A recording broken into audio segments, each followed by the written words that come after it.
తెలంగాణ కాంగ్రెస్ లో నూతన కమిటీల కోసం కసరత్తు మొదలైంది. దీంతో తమ వాళ్లకు పదవులు ఇప్పించుకునేందుకు సీనియర్లు పట్టుబడుతున్నారని అంటున్నారు. మరి పదవుల్లో పైరవీలకు చెక్ పెట్టేందుకు అధిష్టానం ఎలాంటి నిర్ణయం తీసుకుంది?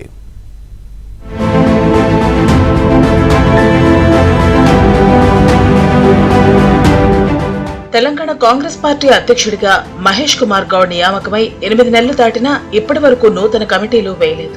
నూతన అధ్యక్షుడి ప్రమాణ స్వీకారం చేసిన వెంటనే అప్పటిదాకా ఉన్న కమిటీలు రద్దయిపోతాయి.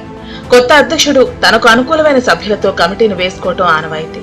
అయితే పీసీసీ చీఫ్ మహేష్ కుమార్ గౌడ్ కి పార్టీ కమిటీలు వేయటం సవాల్గా మారింది. దీంతో కమిటీల ప్రకటన వాయిదా పడుతూ వస్తోంది. సామాజిక సమీకరణాలు కుదరకపోవడంతోనే కమిటీలు ఒక కొలిక్కి రావటం లేదని పార్టీ నేతలు చెబుతున్నారు. మరోవైపు తమ అనుచరులను కమిటీల్లో పెట్టాలని ముఖ్య నేతలందరూ గట్టిగా అధిష్టానంపై ఒత్తిడి తెస్తున్నారు. పార్టీలో కమిటీల ఏర్పాటు అంశంలో నాయకుల నుంచి తీవ్ర ఒత్తిడి వస్తూ ఉండటంతో పీసీసీ చీఫ్ ఓ కీలక నిర్ణయం తీసుకున్నారు. ఈసారి కొత్తగా పీసీసీ అడ్వైజరీ కమిటీ వేయాలని నిర్ణయించారు. దాదాపు 20 మంది సీనియర్లను ఈ కమిటీలోకి తీసుకోవాలని ఏఐసీసీ నుంచి అనుమతి కూడా పొందినట్లు తెలుస్తోంది. సీనియర్లను కేవలం సలహాలు ఇచ్చేందుకే అడ్వైజరీ కమిటీలలో వెయ్యాలని, మిగతా వాటిలో యువతకు అవకాశం ఇచ్చి పని చేయించుకోవాలని మహేష్ కుమార్ నిర్ణయించినట్లు తెలుస్తోంది.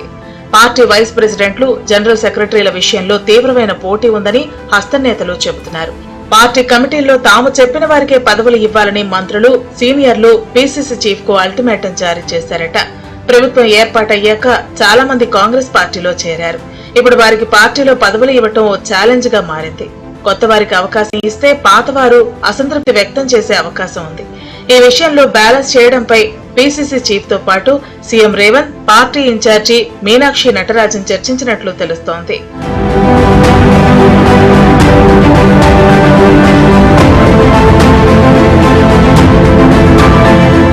పార్టీలోని కమిటీల్లో అందరినీ సంతృప్తి పరిచేందుకు జంబో కమిటీ వేసినా సామాజిక ఈక్వేషన్స్ కుదరటం లేదు. పార్టీలో 3-4 కులాల వారే ఎక్కువగా ఉండటంతో అందరికీ సమాన అవకాశం ఇవ్వటం సాధ్యం కావటం లేదని పార్టీ సీనియర్లు చెబుతున్నారు. దీంతో కొన్ని కులాల్లో సామర్థ్యం ఉన్నవారిని పక్కన పెట్టి మరికొన్ని కులాల వారిని తీసుకోవాలని భావిస్తున్నారు. ఇక వర్కింగ్ ప్రెసిడెంట్ల విషయంలో రాష్ట్ర నేతల మధ్య సమన్వయం కుదరకపోవడంతో ఎంపిక బాధ్యతను ఏఐసీసీకే అప్పగించారు. Political advisory committee, political affairs committee, political executive కమిటీలలో ఒక్కో కమిటీకి 20 మంది చొప్పున 60 మందికి అవకాశం కల్పించాలని నిర్ణయించారు. అయితే ఒక్కరికి ఒకే పోస్టు నిబంధనను అమలు చేయాలని ఏఐసీసీ సూచించిందట.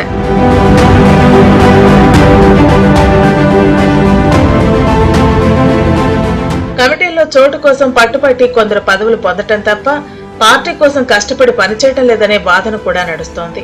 ఇలా పనిచేయకుండా పదవుల్లో ఉన్నవారిని పక్కన పెట్టే హక్కు పీసీసీ చీఫ్ కు ఉండేలా నిర్ణయం తీసుకుంటున్నామని పార్టీ పెద్దలు చెబుతున్నారు.